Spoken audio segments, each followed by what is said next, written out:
ada sosok perempuan yang duduk di atas genteng itu. Tuh maaf, saya merinding. Saya melihat gitu kan dengan jelas gitu, seperti apa. Kalau saya cerita gitu ya Mas ya, rasanya dia ada di ujung mata saya sekarang nih ya Mas ya. Saya makin bisa merasakan mereka gitu kan, seperti yang sekarang ya saya rasakan gitu kan, yang di sebelah Mas gitu melihat saya. Jadi kalau saya mandang emas seperti ini gitu nggak terlihat. Jadi dia di ujung mata ini baru dia bisa saya melihat dia gitu, bentuknya seperti apa. Seperti pengen ngajak ngobrol lah, mungkin dia mau ikutan ya bercerita di sini gitu kan. Maaf kalau boleh bertanya, apa emang ada ya? Apa emang ngikutin? Apa gimana? Tapi saya baru melihat. Kok jadi ke saya gini?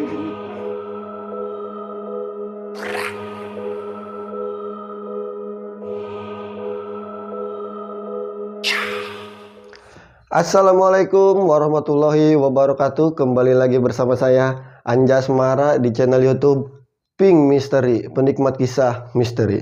Kali ini Pink Misteri spesial kedatangan tamu atau narasumber yang akan membagikan ceritanya. Beliau bernama Mbak Ria. Langsung aja, nggak usah banyak basa-basi, biar ceritanya nggak basi, langsung ke kisah misteri.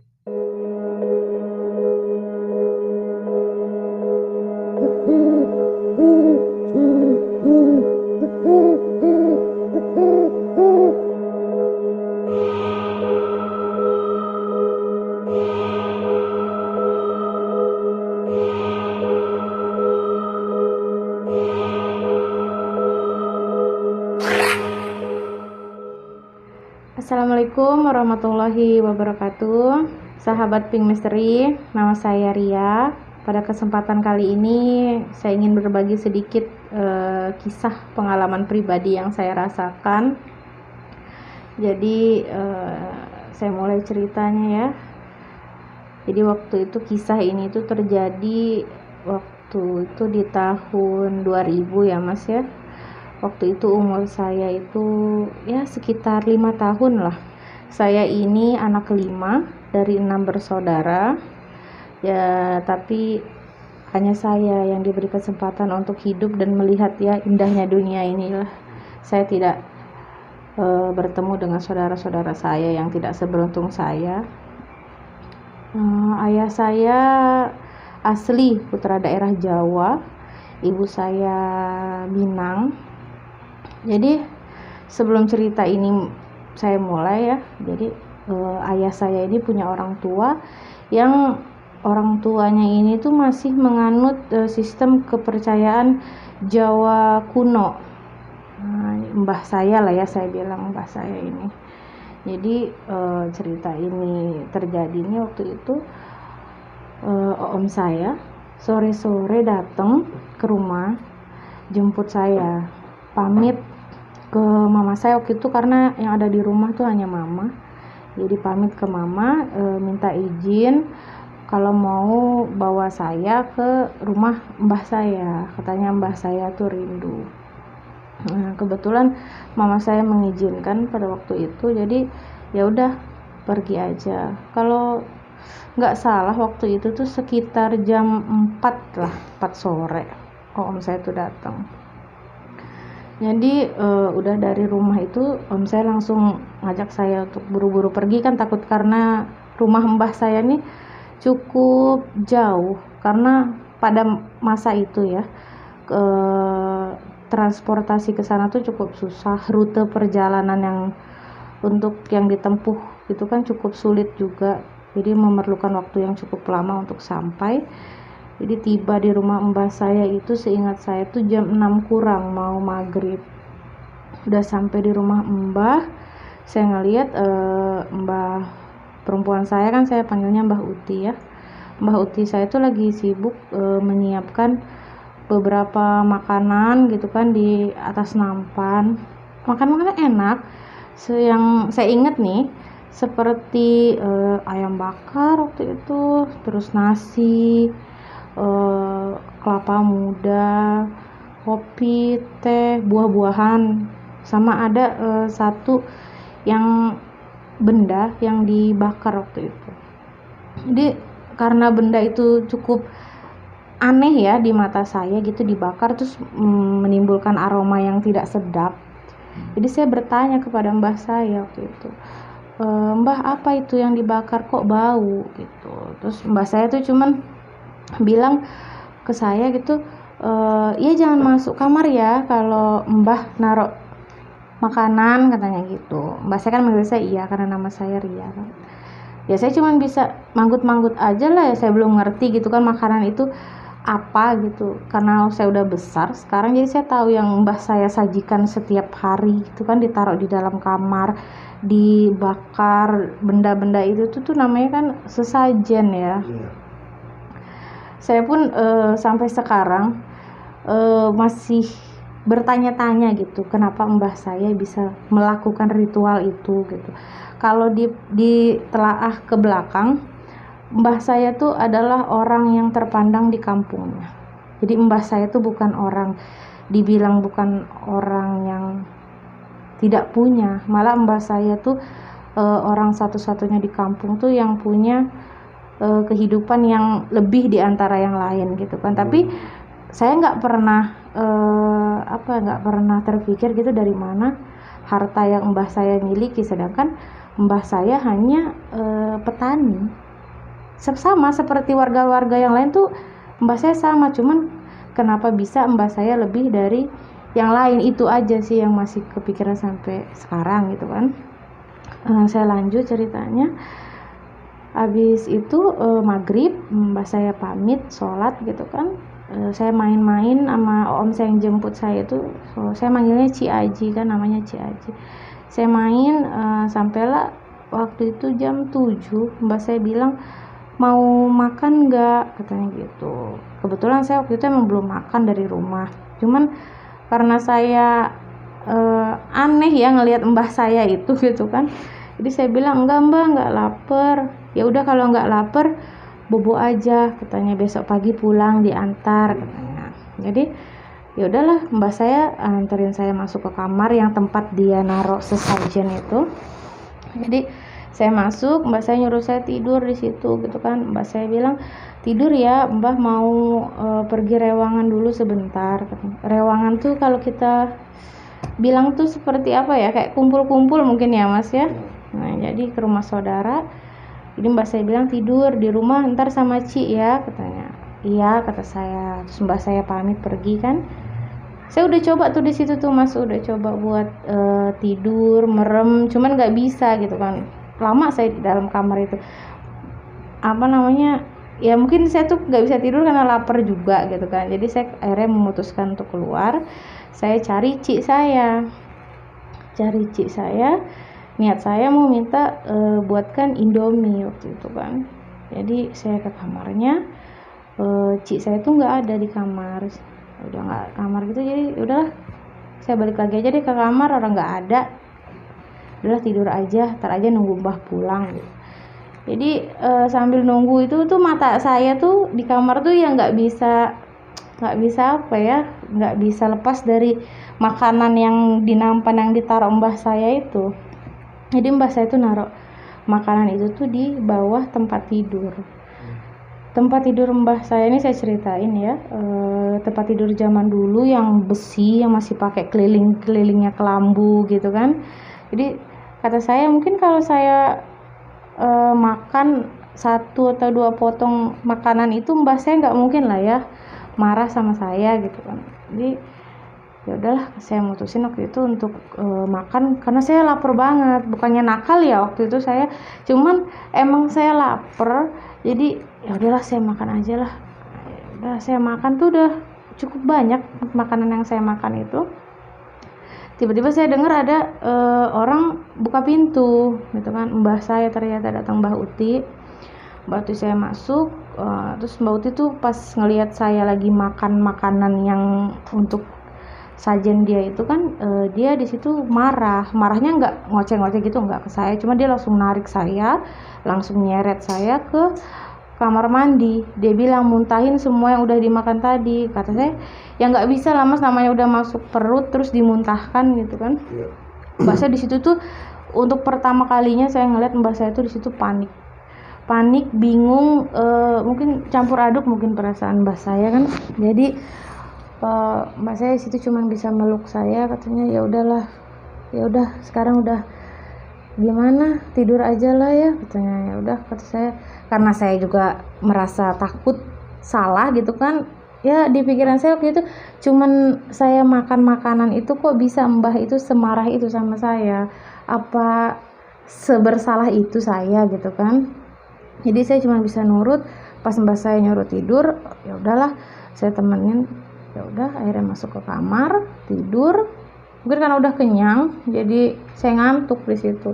Saya tidur lah itu ditemenin sama mbah saya. Terus nggak lama saya merasanya sih saya tidur waktu itu udah cukup lama. Saya kebangun itu dengar seperti ada suara-suara yang aneh, kayak ada orang mainin lonceng waktu itu ya di kuping saya itu, denger kenceng banget. Saya bilang sama Mbah itu apa berisik banget. Kata mbah saya, nggak ada apa-apa, nggak ada, udah tidur aja katanya. Itu sekali saya mendengar itu. Terus yang kedua kali itu sampai buat saya nangis itu, mungkin saya kaget. Saya kebangun tuh dengar suara jam di rumah mbah saya. Jadi di rumah mbah saya nih mas ada jam, namanya jam kuno gitu kan. Jamnya tuh tinggi sebesar lemari gitu. Jadi kalau setiap jam 12 gitu kan dia selalu bunyi yang teng teng nah gitu kan. Jadi saya kaget itu kan, terus saya nangis. Kata mbak saya, kenapa di situ abis saya mau makan itu tuh badan pikiran tuh udah nggak tenang, udah banyak banget mendengar apa yang aneh-aneh gitu kan. Jadi agak takut, mau gimana juga, namanya anak kecil kan biasanya cuma nangis ya. Waktu itu saya nangis kenceng, lama tuh saya nangis sampai akhirnya saya ditemenin sama mbah saya yang mbah Uti, mbah kakung saya sama Ci Aji itu kan. Akhirnya mereka nemenin saya tidur waktu malam itu kan. Tapi saya nggak bisa tidur juga, saya bawaannya takut aja malam itu. Akhirnya nggak ada yang tidur itu sampai saya dengar azan subuh. Pas dengar azan subuh tuh baru saya ngantuk, mata saya kan sayup-sayup gitu pengen tidur. Ketiduranlah saya di situ. Kebetulan waktu itu saya tidurnya itu di lantai, di bawah di kasur lantai, sedangkan mbak saya nyuruhnya waktu itu di ranjang, cuma saya nggak mau kan, saya takut. Jadi saya tidur di lantai. Waktu dengar azan subuh itu saya ketiduran. Sampai situ saya rasa nggak lama saya tidur itu, baru terlelap. Terus saya kebangun. Pertama saya ngeliat kiri kanan nggak ada siapa-siapa. Saya pikir mungkin mbah sama om sholat kali ya gitu kan. Pas saya nengok ke kasur atas itu ada mbah saya, mbah putri saya itu kan. Jadi saya pikir bangunin lah, saya mau pulang, udah pagi juga. Saya bangunin mbak saya manggil gitu kan, mbah gitu. Cuman mbah saya nih nggak ada sautan. Saya panggil lagi mbah, posisinya tuh mbah saya tuh tidur membelakangi saya ya. Saya panggil 2 kali dia nggak dengar. Saya panggil ketiga kali dengan nada yang agak kencang, mbah gitu, masih nggak dengar juga, nggak ada respon, nggak ada apa. Sampailah akhirnya saya mutusin buat teriak, mungkin mbah nyenyak banget tidurnya. Jadi saya teriak, mbah gitu. Terus malah yang saya dengar dari luar ada yang lari ke dalam kamar, buka pintu lah. Yang bikin saya nggak habis pikir, yang muncul mbah Uti saya. Sedangkan ini yang saya lihat ini mbah Uti kan tidur di atas kasur waktu itu. Terus saya di situ cuma bisa bengong, bingung ya, namanya di usia 5 tahun belum ngerti lah saya. Mbak saya ngomong kenapa. Yang ada di pikiran saya waktu itu tuh cuman mbah Uti kok ada 2 waktu itu. Cuma saya nggak berani cerita, nggak berani ngomong di situ. Ya udah, kenapa kata mbah. Saya bilang nggak apa-apa, mau pulang. Terus mbah saya bilang ya udah makan dulu, habis makan pulang, mbah antar katanya gitu. Tiba di rumah diantar mbah saya gitu kan. Habis itu mbah saya bilang tunggu papamu, mbah mau ngomong. Di situ mbah saya sama papa saya sama mama saya tuh bicaralah, tapi saya nggak ikut di situ kan. Tapi saya mendengar mbah saya bilang, anakmu makan sajenku, katanya kayak gitu. Terus papa saya kaget waktu itu, kok bisa gitu kan. Terus mbah saya langsung seperti menyalahkan papa saya gitu kan. Dia ngomong, pokoknya anakmu udah makan sajenku, berarti anakmu yang mau, dia udah milih anakmu, ya terserahmu sekarepmu lah. Nah itu kalau mbak saya kan ngomong pakai bahasa Jawa kayak gitu. Jadi papa saya tuh di situ bingung, terus harus gimana mak ngomongnya. Ya nggak tahu, pokoknya terserahmu, kalau anakmu kenapa-napa ya aku nggak tanggung, aku bingung katanya. Saya makin berpikir kok cuma masalah saya makan itu, mbah saya seperti itu marah sama papa sayanya. Cuman papa saya waktu itu tidak menyalahkan saya, dia tetap menenangkan saya, cuman bertanya kenapa ia makan makanannya mbah, kan nggak boleh. Saya bilang, ya saya lapar. Waktu itu saya jawab, ya lapar pak gitu, emangnya salah. Terus papa saya bilang, ya izin dulu sebelum makan punya orang. Ya saya ngaku saya salah, saya minta maaf. Terus papa saya pun ya udah jangan diulangin lagi. Terus waktu berlalu sekitar semingguan lah mas dari kejadian saya di rumah mbah itu, menjelang seminggu ke depan itu banyak sekali teror-teror yang saya alamin.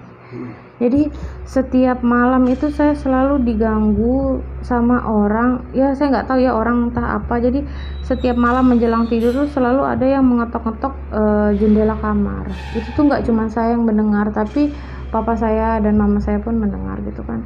Seperti ada yang mainin engsel pintu.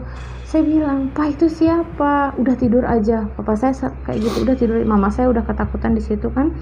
Terus seperti sering mama saya juga langsung kayak megang saya, kalau setiap malam tuh selalu mendekap gitu kan, memeluk.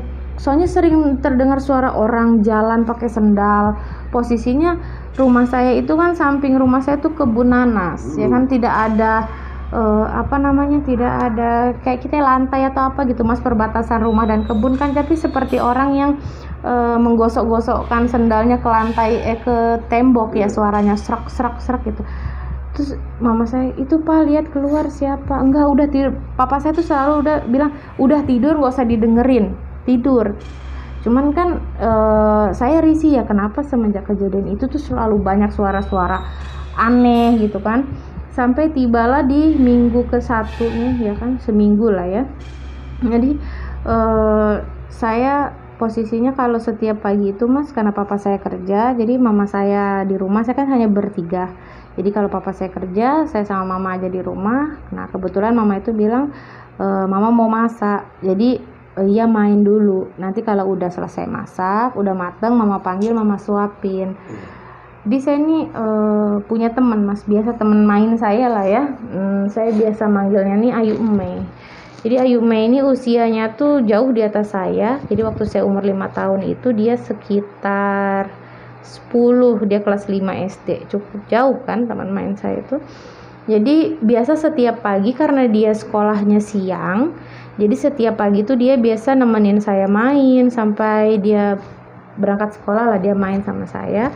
Jadi waktu itu mama saya bilang, ya udah main dulu sama teman, sama Ayu. Ya saya pikir udahlah keluar aja lah, ntar juga Ayunya nyamper. Jadi saya keluar, saya main di depan rumah saya. Jadi rumah saya ini cukup luas mas halamannya, namanya rumah di kampung ya. Jadi tuh saya ceritakan sedikit nih, rumah saya itu depannya itu rumput, terus di kiri kanan itu ada pohon mangga, pohon jambu air, sama pohon rambutan di samping pojok rumah. Jadi saya bikinlah ayunan di pohon jambu air yang di ujung rumah saya dekat jalan. Jadi saya main, saya bawa boneka. Waktu itu saya bawa kain panjang, saya bikinlah ayun-ayunan untuk boneka. Terus nggak lama tuh teman saya itu yang Ayu Mei itu ngajak saya main, datanglah dia kan, diajak saya main. Ya saya main seperti biasa, seperti layaknya anak-anak main gitu kan. Ya saya nggak ingat waktu itu ternyata saya main udah cukup lama, sampai mama saya datang nyamperin saya. Tapi anehnya pas mama saya datang itu, mama saya dengan kondisi raut muka tuh yang marah, yang kesel, dia langsung narik saya pulang, masuk gitu kan. Saya diseret masuk, langsung tutup pintu. Saya bertanya, masih pengen main mah, kenapa pulang gitu kan. Mama saya di situ ngomong, main sama siapa, kamu ngomong sama siapa. Lah saya bilang, sama Ayu Mei mah. Mana Ayu Mei-nya, mana itu? Tapi saya lihat gitu gimana, di penglihatan saya tuh ya ada Ayu Mei yang saya maksud. Ayu itu ada main sama saya. Terus kata mama saya, dari tadi tuh main sendiri, ngomong sendiri. Ayu Mei itu udah berangkat sekolah dari tadi, dianterin Pak Dang tuh panggilan saya untuk bapaknya Ayu Mei itu. Jadi ya saya bingung mas, saya main tapi mama saya bilang saya sendiri, terus saya main sama siapa gitu. Saya merasa yang saya ajak main ya Ayu Mei yang teman saya. Jadi itu satu keanehan yang terjadi gitu kan, yang buat saya tuh bingung lah pada waktu itu. Terus ya udahlah, mulai dari situ mama saya agak ketat, jadi tidak mengizinkan saya untuk keluar rumah. Jadi kalaupun ada Ayu Mei yang benar-benar Ayu Mei menurut mama saya, jadi Ayu Mei-nya yang main ke rumah saya, tidak diperbolehkan lagi saya untuk main keluar. Jadi waktu itu 3 hari setelah mama saya marah-marah itu, mama saya bilang, udah sekarang mama mau masak, main aja di ruang tamu, nggak usah kemana-mana. Kata saya, iya, saya nurut aja lah, orang namanya juga anak kecil ya, diomelin. Waktu itu saya main di ruang tamu, ya biasalah namanya anak-anak main boneka gitu kan. Tiba-tiba saya tuh denger pintu di kamar tamu itu, di kamar depan itu kebuka. Jadi rumah saya tuh mas, karena namanya rumah orang kampung ya, jadi ngeplong pintu masuk ya kan, ruang tamu. Nah dari ruang tamu tuh ada 2 kamar tamu sama kamar saya tidur sama orang tua saya, terus barulah ke dapur. Jadi saya main di ruang tamu itu. Habis itu saya mendengar pintu itu kebuka kan, berarti saya langsung menoleh gitu kan. Saya masuk, kenapa, ada apa itu pintunya kebuka. Pas saya masuk, saya lihat tuh ada Mbak Uti saya lagi tidur di tempat tidur ya kan. Saya di situ nggak ada pikiran aneh-aneh ya, saya senang di situ kan, bingung, senangnya ada mbah saya datang, saya ada temen nih, nggak main sendiri lagi gitu. Saya buru-buru ke dapur, saya teriak gitu kan ke mama, mah ada mbah. Mama saya sontak langsung matiin kompor, mana mbah. Mama saya pikir ya emang bener ada mbah gitu kan, karena kan yang saya lihat mbah. Nah jadi saya seret mama saya, ayo ma ada mbah. Nah tiba di ruang tamu, mama saya ngomong, mana mbahnya, mana itu mah, mbahnya bobo di kamar. Pas mama saya lihat gitu kan, mbahnya mana, itu mah mbah itu bobo. Saya dengan yakinnya saya meyakinkan mama saya itu mah mbah bobo, karena yang saya lihat ada mbah saya bobo gitu kan. Di situ mama saya tuh cuman diam, langsung buru-buru nutup pintu, langsung narik saya keluar dari rumah. Kata saya, kita mau kemana mah, kan ada mbah di rumah, kok malah pergi gitu. Di situ mama saya cuman bilang, udah kita ke rumah Ayu Mei aja dulu, terus mbahnya ya nanti aja, tunggu papa baru kita temuin mbah gitu kan. Terus nggak lama tuh mama saya langsung nyuruh Pak Dang, bapaknya Ayu Mei itu, untuk jemput ini papa saya gitu kan. Emang agak deket lah ya tempat kerjanya waktu itu. Jadi papa saya pulang di situ, terus mama saya ngomong lah dengan muka yang marah ke papa saya, kesel, campur aduk gitu kan di situ. Terus mama saya langsung, dari pembahasan yang dibahas itu saya mendengar, jadi yang saya lihat dengan mata saya tapi tidak ada di pandangan mata mama saya gitu. Jadi mama saya bilang, ya udah untuk sementara waktu kita nggak usah tinggal di rumah, kita tinggal aja di rumah Nek Bu. Nek Bu itu orang tuanya mama saya panggilnya Nek Bu kan. Mama saya bilang, udah sementara kita tinggal aja di rumah Nek Bu, biarin aja rumahnya kosong dulu. Papa saya pun bilang, ya udahlah, karena udah kayak gini parahnya, kita tinggal aja di sana menjelang rumah ini laku. Jadi papa saya mau jual rumah karena banyak yang aneh ya dari kejadian itu gitu kan. Singkat cerita, saya udah sebulan di rumah Nek Bu. Itu tuh masih kejadian-kejadian yang itu tuh masih Terus di bulan berikutnya rumah saya tuh laku. Gak lama dari itu kan berarti rumah saya itu laku. Setelah rumah saya itu laku, saya pikir waktu itu mungkin teror atau gangguan-gangguan seperti itu udah berakhir karena saya tinggal di rumah nebu kan, gak mungkin ikut sampai ke rumah nebu.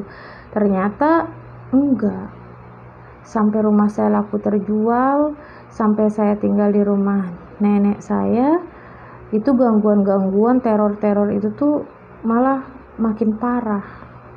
Jadi kejadian-kejadian yang setiap hari saya laluin gitu kan, makin kesini makin intens, makin kerasa gangguan-gangguan dan teror-teror itu kan. Bahkan saya sempat bisa melihat lah wujud gitu kan yang seharusnya nggak pengen saya lihat. Jadi karena saya terus menangis, ngomong takut, ngelihat ini ngelihat itu, jadi orang tua saya tuh mutusin Mas waktu itu untuk ya udahlah kita hijrah aja, kita merantau aja yuk dari kota tempat saya tinggal ke Pulau Jawa.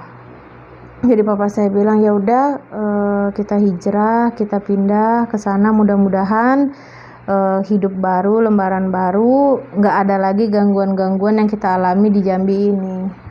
Jadi singkat cerita, saya pindah ke Pulau Jawa. Di situ sebulan aman-aman aja. Saya pindah di rumah baru itu kan aman-aman aja, saya tidak menemukan gangguan apapun. Saya pikir udah enak nih hidup saya, udah nggak kayak kemarin gitu kan. Cuman bukan gangguan yang seperti itu lagi yang saya dapat. Jadi makin kesini itu saya makin bisa melihat tapi tidak bisa berinteraksi. Tapi saya nggak tahu ya itu maksudnya waktu itu saya belum bisa gitu. Karena saya bisa melihat, saya ngelihatnya seperti ngapain di situ. Tapi yang saya lihat itu sebenarnya nggak ada gitu. Cuman saya nggak takut lagi udah gitu kan. Ntar kalau saya di rumah itu sendiri gitu kan, karena orang tua saya waktu itu tuh kerja Mas, jadi dua-duanya saya di rumah sendiri. Kalau saya iseng gitu kan, namanya anak kecil ya, saya iseng gitu ngomong, ada aja yang jawab gitu, cuman selewat gitu kan. Karena saya ya udahlah, ngapain juga ditakutin, pikir saya jadiin temen aja. Saya sempat berbicara seperti itu. Nah dari situlah kata saya, kadang gitu kan kalau orang ngomong cerita atau apa gitu sama saya udah tahu duluan apa yang mau dia ceritain tanpa dia memulai dulu cerita. Jadi pasti jadi ada kejadian gitu kan, waktu itu saya sekolah, teman saya bilang tadi di rumah saya ada ini loh. Iya kesurupan kan, saya bilang kok tahu. Jadi tuh tanpa disengaja tuh tiba-tiba tuh lewat aja gitu Mas, kejadian yang mau teman saya ceritakan itu terlintas gitu kan. Iya di kamar mandi kan, kok tahu gitu kan belum cerita. Iya nggak tahu tapi saya lihat, saya merasa saya lihat gitu kan. Kata teman saya, keren sih, keren. Kayak kalau menurut teman saya keren gitu, kalau menurut saya kan serem ya. Terus berlanjut, saya sudah lewat bangku SMP, SMA, jadi kebal lah gitu kan, sampai saya menemukan pasangan hidup ya kan. Saya menikah dengan suami saya. Setelah saya menikah itu kejadian-kejadian aneh tuh makin ini Mas, makin kerasa gitu kan. Kata saya, kok makin kesini saya makin gak nyaman sama hidup saya merasa takut ya kan. Terus pernah di suatu waktu itu, ini yang buat saya mau ya berbagi cerita ke sini dengan maksud siapa tahu nantinya setelah mendengar cerita saya ini ada teman-teman dari sahabat Pink Mystery yang bisa bantu saya ya kan. Jadi gangguan yang saya alami ini makin kesini makin merusak tubuh Mas. Dulu gangguan yang saya alami hanya berupa teror gitu kan, itu masih dikategorikan wajar. Makin kesini tuh gangguannya merusak dan melukai tubuh saya sendiri. Jadi waktu itu saya pernah bermimpi kakak sepupu saya ini kan lagi hamil. Saya bermimpi dia itu didorong sama suaminya. Yang saya lihat di dalam mimpi itu dia didorong sama suaminya. Jadi saya mencoba menyelamatkan dia. saya menyelamatkan dia, saya tariklah dia. Waktu itu suaminya nggak terima, dijambaknya lah saya, diseretnya lah saya ke aspal, diseret sepanjang itu kan. Terus kakak saya tuh nahan saya biar enggak itu kan, jadi dia pegang tangan saya gitu, kecakar lah jari saya nih, ini apa, tangan saya gitu kan kecakar. Pas itu saya bangun, saya lihat tuh kaki saya tuh luka-luka, bener-bener seperti terbeset-beset di aspal gitu. Padahal pasti kan saya tidur ya, itu luka. Terus tangan saya ini berdarah. Padahal posisi tidur tuh saya ngerasa saya tidur tuh ya baca doa gitu kan, kalaupun kayak kerasukan atau apa kan nggak mungkin gitu kan. Terus saya lihat kuku saya pun, saya nggak punya kuku panjang, ini kok bisa berdarah. Di situ saya bangunin suami saya kan, ini saya kenapa? Kata suami saya, ya udah ntar kita tanya sama orang yang bisa gitu. Terus waktu berlalu gitu kan, saya biarin aja dulu lah, mungkin saya ngelindur atau apa gitu, menjadi melukai diri saya sendiri. Terus beberapa waktu kemudian itu saya jadi lebih bisa ini mas, lebih bisa ya, kalau bisa dibilang saya bisa pergi ke mimpi orang. Terus saya bisa bawa pulang apa yang ada di mimpi, tapi tidak semua yang saya bawa pulang itu berkaitan dengan hal-hal biasa. Jadi saya bisa bawa pulang hal-hal yang saya temui di dalam mimpi ini hanya untuk orang-orang yang dipesan saya bantu gitu. Jadi contoh ya, saya ke rumah Mas di mimpi saya, padahal saya sebenarnya belum pernah ke rumah Mas tuh dimanapun saya nggak tahu. Jadi saya ke rumah Mas, tiba-tiba ntar di rumah Mas ini ada keanehan apa yang saya lihat gitu kan, bisa gitu tiba-tiba ntar apa yang ada di rumah Mas itu saya bawa pulang tanpa sengaja. Jadi pernah waktu itu teman suami saya kan punya teman. Jadi waktu itu temannya tuh lagi hamil tua. Saya cukup akrab lah sama istrinya. Waktu itu saya bermimpi, saya main ke rumah dia. Saya nggak masuk rumahnya, saya cuma lewat di depan rumah. Saya lihat di atas rumahnya itu ada, ya kita manggilnya si Nyonya aja ya. Si Nyonya itu dia lagi duduk di situ. Saya lihat aja gitu kan, ngapain dia di rumah teman saya itu. Terus tiba-tiba di belakang saya ini ada yang nepok, nenek-nenek. Terus kata saya, kenapa mbah? Kata mbah itu, tolong kasihin sapu lidi ini, katanya gitu kan. Jadi dia ngasih saya waktu itu sapu lidi sama seperti apa ya mas, seperti jahe mas, tapi bau yang untuk ibu-ibu kalau lahiran apa ya, jeringo bengle ya. Nah itu tuh dia ngasih saya tuh masih di tanah gitu mas, jadi masih berbentuk gumpalan-gumpalan gitu, banyak tanahnya, banyak akar-akarnya gitu kan. Dia ngambil tangan saya, dikasihnya ke tangan saya. Kata saya, ini apa mbah? Kasihin sama yang punya rumah, kasihan dia diganggu, katanya. Saya terima, iya mbah, saya ambil gitu kan. Saya pegang, nggak lama saya kebangun tuh jam 2. Kebangun tuh saya belum ngeh, maksudnya saya cuman kebangun aja, cuman saya nggak tahu kalau di tangan saya tuh ada yang saya bawa. Jadi pas itu kata saya, ini kok pasir-pasir baju saya, tanah merah ya waktu itu, tanah merah. Pas saya ngeliat kok tanah merah, baju saya kotor. Pas saya lihat tangan tuh saya masih ngepelin masih di tangan saya. Pas saya buka gitu kan, ih yang tadi di mimpi. Saya sontak kaget dong. Saya langsung bangunin suami saya waktu itu kan. Kata saya, ini kenapa? Kamu mimpi apa? Katanya, iya saya mimpi saya ke rumah ini gitu kan. Kata suami saya, coba besok pagi ntar ditelepon deh dia, diomongin gitu kan, biar dianya tahu juga. Akhirnya suami saya nelpon, orangnya tuh minta ketemu, minta yang ada di mimpi saya ini dia mau bawa ke Pak Ustadz gitu kan. Terus diambillah sama Pak Ustadz, dicek benar kalau di rumahnya itu ada yang ganggu gitu kan, karena istrinya lagi hamil besar gitu. Dari situ tuh saya banyak ketemu sama orang-orang gitu kan.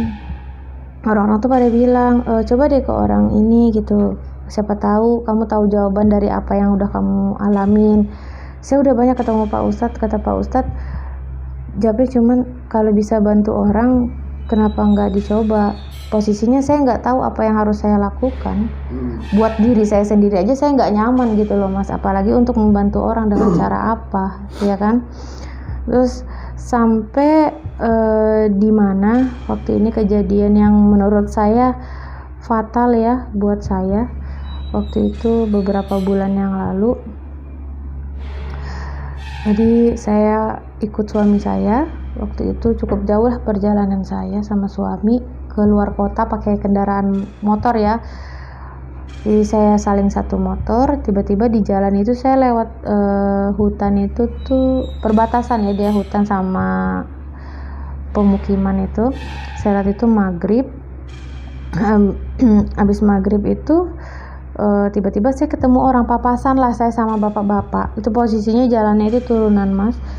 Terus bapak-bapak itu bilang gini ke saya, "Mbak, hati-hati kalau boncengan, licin," katanya. Tapi saya di situ nggak ngeh, orang saya nggak boncengan, saya sendiri ya kan.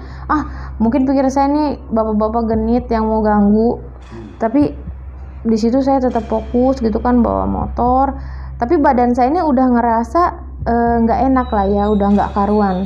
Cuma saya belum berpikir aneh-aneh, saya cuman waktu itu fokus saya gimana caranya biar saya nyampe rumah tuh nggak malam, karena posisi saya tuh jauh gitu kan. Saya terus fokus bawa motor. Tiba saya di rumah itu badan saya emang rasanya udah goyang, udah nggak karuan, udah sakit-sakit, sekujur badan saya ini udah nggak enak. Mungkin saya pikir kecapean lah bawa motor sejauh-jauh, enggak gitu kan. Akhirnya saya bilang ke suami saya, tapi badan saya nggak enak nih, gimana ya? Sampai saya kan punya bayi sampai bayi saya tuh takut waktu itu sama saya, digendong saya nggak mau, ngelihat saya nggak mau. Kata saya, kenapa nih anak saya? Saya bilang sama suami, tolonglah pegangin dulu si Dede biar saya istirahat dulu deh gitu. Saya merasa waktu itu saya istirahat, tapi nggak taunya saya di situ kemasukan. Jadi orang yang kemasukan saya ini ikutlah dari tempat saya kemarin pergi itu kan, dia ikut, tapi bentrok sama yang ada di dalam diri saya yang selama ini ada, yang kecil yang mengikuti saya ini kan ya. Jadi akhirnya saya bilang, kayak gini saya nggak enak nih, saya mau ini deh, coba tanya ke yang lain gitu. Badan saya jadinya nggak karuan, tiba-tiba saya bisa yang lain keluar dari badan saya, termasuk lagi kayak gitu kan, nggak nyaman ya. Jadi akhirnya suami saya waktu itu mutusin buat ngajak saya ke adalah orang pintar ya, Pak Ustadz gitu kan. Saya berobat di Ruqyah saya waktu itu. Di situ awalnya sih biasa-biasa aja. Saya di sana tuh pakai pengobatannya minum air, pakai jeruk ya kan, nggak ada apa-apa gitu kan menurut saya. Tapi ternyata pas di rumah Pak Ustadz itu suami saya bercerita, tadi kamu yang ada di dalam diri kamu selama ini tadi itu dia menampakkan wujudnya, katanya kan dia keluar, dia ngomong siapa dia gitu kan, dia nggak ganggu, dia cuma mau menjaga kamu. Terus kata Pak Ustadz itu, ya udahlah biar dikeluarin aja karena nggak bagus juga ya kan. Akhirnya Pak Ustadz nyuruh saya pulang, minum air yang sudah dibacakan ayat-ayat doa. Setibanya saya di rumah tuh badan saya masih biasa-biasa aja. Habis maghrib tuh badan saya mulai nggak karuan, seperti terbakar, seperti ya nggak enak lah ya kan. Saya ngamuk-ngamuk, rasanya tuh panas badan saya tuh. Sampai suami saya tuh nenangin saya, benar ya, untung saya punya suami yang baik ya. Jadi dia menenangkan saya waktu itu sampailah saya tertidur. Besok paginya saya muntah itu muntah air, karena saya kan banyak minum air malam itu kan. Saya pagi itu muntah banyak, muntah air. Nah di muntah saya itu keluarlah seperti Mas tahu ini enggak, batu cincin, tapi yang untuk cincin perempuan ya, permatanya keluarlah seperti itu Mas, kecil. Jadi saya bilang sama suami, ini apa?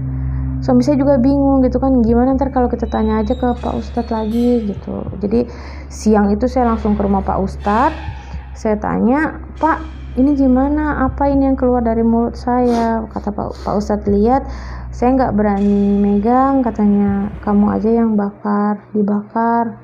Tapi saya bilang kalau nggak dibakar gimana? Ya harus dibakar biar dianya juga nggak ngikut kamu terus, karena semalam saya udah ngajiin kamu semalaman, katanya gitu kan. Mungkin badan saya yang merasa terbakar, yang panas sampai dia keluar ini tuh mungkin karena saya dibacakan doa-doa sama Pak Ustadz gitu kan.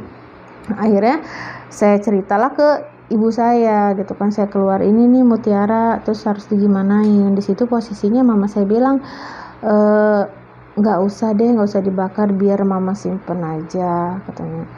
Oh ya udahlah. Dari kejadian saya di rumah Pak Ustadz itu makin kesini tuh badan saya emang enak mas, rasanya lebih enteng ya kan. Terus saya juga nggak ada ngeliat yang hal-hal aneh kayak gitu tuh enggak.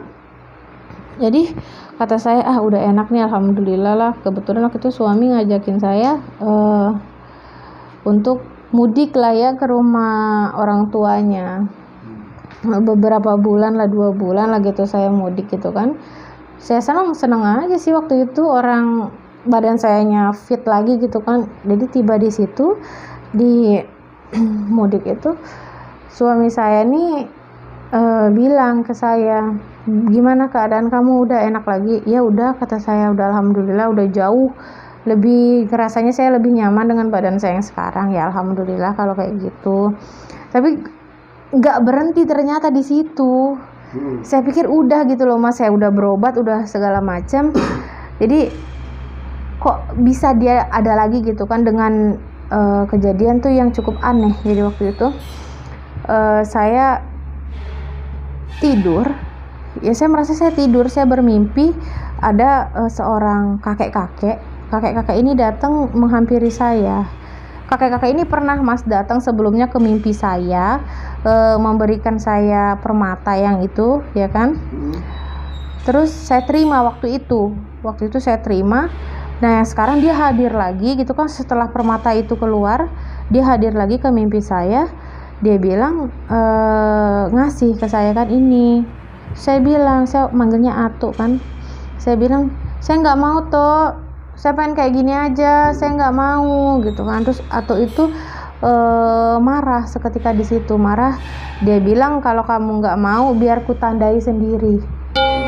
Terus dia memegang tangan saya kenceng banget. Atu itu kata saya, lepas tuh, kamu nggak mau kan, biar ku tandai sendiri. Jadi saya ingat banget tuh Atu itu, dia tuh megang seperti pisau kecil mas, kayak belati gitu. Disayatnya lah tangan saya. Jadi maaf mas, pinjam tangan mas. Jadi posisinya dia megang ini, dipegangnya tangan saya, terus disayatnya lah sampai berdarah. Cuman bentuk sayatannya ini agak aneh gitu kan.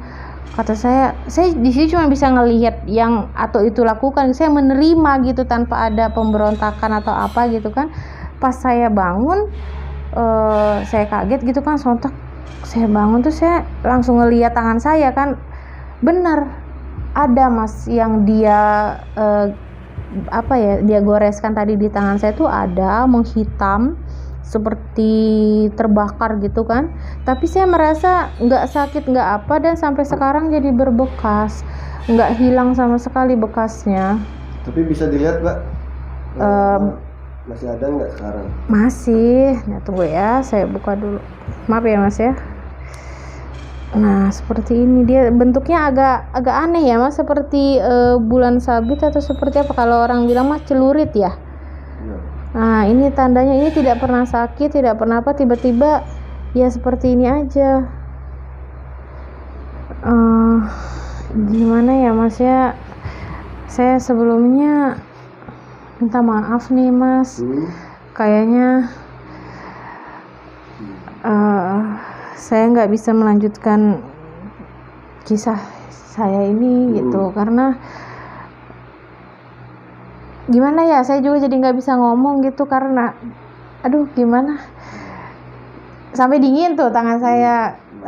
Yang saya ceritakan ini beliau nolak untuk diceritakan kisahnya gitu. Sekarang pun kalau bisa dilihat gitu kan, dia ada di sini gitu. Dia, kalau saya berbicara seperti ini sama emas gitu kan, dia nggak ada. Teman kalau saya melihat di ujung mata saya ini dia ada berdiri gitu, melihat kita semua dengan muka yang tidak mengenakan gitu kan. Jadi saya mohon maaf sekali kepada sahabat Pink Mystery juga, mungkin di lain waktu saya melanjutkan cerita saya, karena saya takut nanti akan mengalami hal-hal yang aneh lagi pada diri saya gitu kan. Saya belum siap, mungkin di kesempatan yang lain saya bisa melanjutkannya. Tapi ini Mas, saya minta tolong banget, mungkin di antara kita, di antara teman-teman sahabat Pink Mystery gitu kan, yang punya saudara atau apa yang bisa membantu saya untuk keluar dari dunia gelap inilah gitu. Saya pengen hidup sehat gitu kan. Mungkin ada yang bisa membantu saya, bisa dikasih tahu ke saya, mungkin melalui Mas gitu kan, atau melalui Pink Mystery-nya langsung gitu kan. Jadi saya minta tolong banget ya kepada sahabat sekalian, mudah-mudahan ada yang bisa bantu saya. Dan kepada Pink Mystery, maaf saya tidak bisa melanjutkan cerita ini. Oke teman-teman, maaf sebelumnya cerita ini tidak bisa kami lanjutkan karena banyak hal atau kejadian yang tidak bisa saya sebutkan di sini. Untuk teman-teman semua yang mana bisa memberikan jalan keluar atau mempunyai kenalan ustadz atau orang pintar lah yang bisa membantu Mbak Ria, bisa langsung kirim pesan di Instagramnya Pink Mystery. Jangan lupa teman-teman tekan tombol like, comment, and subscribe agar channel Pink Mystery bisa berkembang dengan sebagaimana mestinya. Saya Anjas Mara pamit undur diri. Wabillahi taufiq wal hidayah. Wassalamualaikum warahmatullahi wabarakatuh.